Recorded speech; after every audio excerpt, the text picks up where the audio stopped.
Well, good morning, guys. I woke up today and I'm pretty sure I'm sick. It's not just phlegmy throat or whatever from the heat and humidity in here from the pool. Turns out I'm actually pretty sick, so I went and bought some Robitussin, and hopefully that works out. But I don't want to go to work tomorrow and have them send me home. But if that's the case, that's the case. I mean, I'm out of town. I'm, traveled far away. I don't want to miss the time that I'm here because if I take days off, that means I'm here longer. But I'll go in tomorrow, and if they say, we don't want you to get everybody else sick, then that's the way it is. I can always binge watch some more Walking Dead. But yeah, the other guy I'm here with, he decided he wants to go to Superstore, so we're gonna go to Superstore.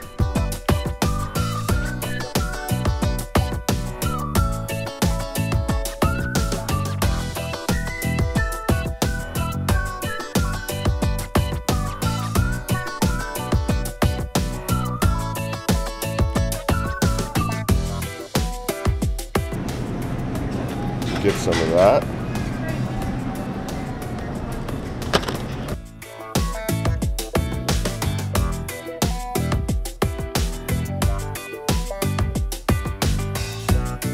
I wonder if they have a toy section here where you can buy Rubik's Cubes. I just found a way better section. Candy chips. But I'm trying to be more healthy, so I'm not gonna do it. Look at all these. Now that's the stuff right there, mini eggs. Well, I showed you guys that really shitty fork I had, but now I found some better stuff. It's like packs of 4 of 1 or whatever. I just don't need that many. I'd like to see a pack with 1 of each. And it doesn't look like they have it. I don't really need it, but I do need a spoon. See, and they have these ones, but like I need that many. I just need like singles. Well, this is where I got the other one. See in here, I got all this crap like this. And that's the one right there. But it doesn't seem like I can get singles of anything else. But I got a knife. A spoon would be cool for yogurt, but no such luck.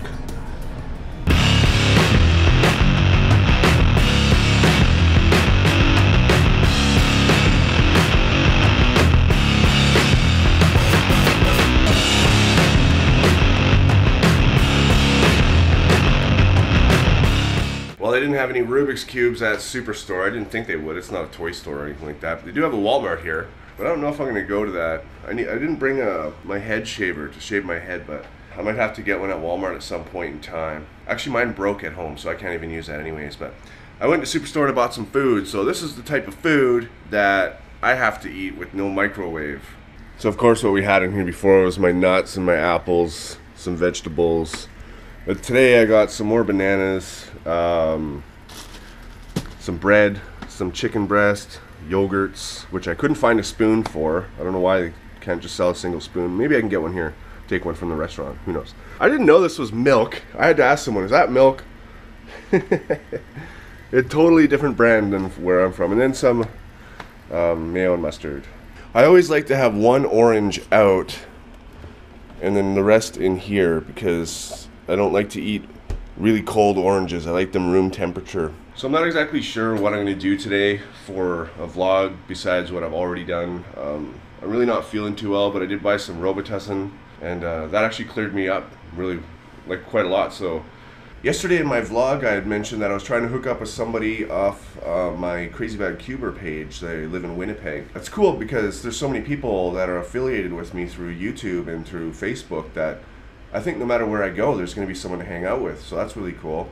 But I said that he hadn't gotten back to me, but he did get back to me, and we hung out last night here, actually. He came here for a few hours.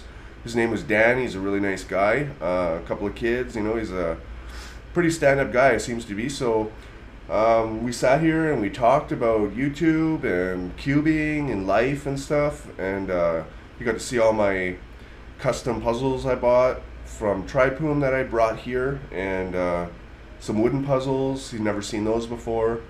And he actually had the new mini 4x4 from Moyu. The Cubicle had actually sent me one, but it didn't show up apparently. So, but I'll get one when I come back. But yeah, it was like a perfect fit. The cube was really, really good. So I'm really excited to get one of those. But yeah, I had a lot of fun with him, and I think we're gonna have plans to hook up again in cube. So he had never actually hung out with another cuber before. He'd never seen. I think he averaged around 20, early 20s or something like that. Not sub 20 yet, but he had never actually seen somebody solve it in person as fast as I had. And I'm not really that fast, obviously, but it was kind of cool for me and him, and hopefully we do it again. And if any of you guys are from Winnipeg, just PM me or something. Let's hang out. So as you guys know, I'm here for 4 to 6 weeks, and I'm training with the company that hired me. And one really cool thing about their training process is they have a semi-truck simulator. It's like a whole cab of a real semi-truck, and you sit in it, and it all functions and everything. And it's got a huge wraparound screen in front of you, and the thing moves up on hydraulics, and it moves. If you get in an accident, you'll feel it in the actual simulator because the whole cab moves with hydraulics, and it's really cool. And I didn't film anything with me in it, but when the other guy that's here with me was in it, I sat in the passenger seat and filmed that. So I'm just going to show you guys that footage now, and it's actually kind of cool. I really enjoyed it, and I'll just do a commentary over top of that. So this is the driving simulator. It's actually $1 million machine, and what it does is it basically trains people different conditions. You can really set up anything. I mean, this is in the mountains, in the snowy mountains. This was for our adverse conditions course, learning how to drive defensively in the mountains and things like that. As you can see, there's an accident coming up on the right. There's a police officer there, and I think an ambulance. And part of this test was to, what would you do in this situation? How would you go around this vehicle? And so he's going really, really wide because there's nobody there. And as you can see, the screen really wraps around all the way to the right. That side view mirror there was just another screen. You can't see anything except for the environment that you're in, and you're inside a real truck too. This was a real truck that was converted into basically a giant video game, but it's also on hydraulics, so it moves around. Any bumps that you have, like when you're driving this thing, you can see that right there in that rear view mirror that are passing. Any bumps, you feel all the bumps, you feel the slipperiness of the road. And now you can see that the person who was behind the controls of this thing, who's actually controlling the conditions, has just made the weather a little bit more harsh. And it actually gets even more and more harsh. I tried to film this guy's first run on this. He actually put it into the ditch. And the whole machine, because I was outside filming it, the whole machine that you sit in was just banging around and rocking back and forth. It must have been quite something to be inside of that. It's got full seat belts in it too, because this thing, if you you go into the ditch, you feel like you're going in the ditch on this thing. If you're not wearing your seat belt, you're going to get thrown out of your seat, just like you would in a real life situation. So it's really a good learning curve. I think up here as well, the guy who's changing the weather and all that kind of stuff behind the scenes, he actually makes a deer run in front of you. He blew one of my tires out right at the end of an exercise. See, now he's just changed it to really, really hardcore conditions. One of the things with this machine that the other guy agrees with me on is that it can be hard to judge how fast you're going. Now, your speedometer does work in the actual truck, so you can see how fast you're going. You can also see your posted speed limits on the actual screen. I think we saw that at the very beginning. It was 55. And he said we were both going too fast, but we felt like we were going too slow. It's just the way the simulator works. See, here's a deer that walked by. He almost hit that deer, which means he's going too fast. Apparently there was another guy who wasn't a driver at all, and he hit both deers. and apparently when you hit a deer, it like smashes the screen or something, and it covers up. It comes up. There's another deer. But apparently me and the other guy that's here training were going too fast. But it's kind of hard to tell in the truck with this. I mean, in real life, you can really see, because you have a good depth. You can see distances and things like that. But this is just a 2D screen. It's not 3D, so you can't really judge the depth. I actually thought I was going to get in a little bit of trouble for going too slow, but I actually got in a little bit of trouble for going too fast. So it's going to take a little bit of practice on this machine. I don't think that we're on this too much, because the whole goal is to drive real trucks. So why would we spend so much time on this? I think this is just more for testing purposes and to kind of show us You know, this is the way it goes, you know, just to kind of test our knowledge and things like that. So the video is almost over here. It wouldn't render the very last part of it, so it's going to cut off here. So anyways, guys, I'll see you in a sec.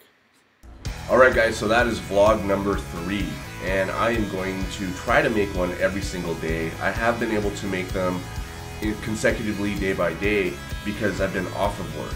But I don't know how it's going to be when I'm going to work all day and stuff like that. I might be able to get one up every day, I might be able to get one up every 2 days. It'll take a while before I kind of get my routine with this channel down, so if I don't make one every day, I apologize for that. I would like to, but tomorrow I'm going to bring my GoPro, and it might be a bit hard to film at work because the company I work for's logo is everywhere, and I'm still not 100% sure if I'm allowed to show that or anything like that, or even if I want to, but I'm going to see if I can get some in-cab filming tomorrow, meaning in a real truck. I think that'd be really cool, because I'll have the instructor beside me, so hopefully he'd be a good sport and hold the camera and just kind of film me driving. And also, I'd like to, well, you know, there's problems with that too, because then maybe, you know, we're in the yard with all the tractors and trailers that the logos are everywhere. I don't see any reason why I would care for you guys to know the company I'm working at. It's more just, I don't know if they want me to, that's all. So I'm going to talk to the media department tomorrow as well and see about that. If it comes down to it, I might have to just do some serious editing and blur things out. So I'm not sure how it's going to go yet, but I will film tomorrow there regardless if I'm going to use the footage or not. I'll probably update my Facebook page, my Crazy Bad Trucker Facebook page in the middle of the day, and let you guys know if I am allowed to. So I'm not sure if I'll have a video out tomorrow or not, but this one's out today. So thanks for watching, guys, and I'll see you on my next video.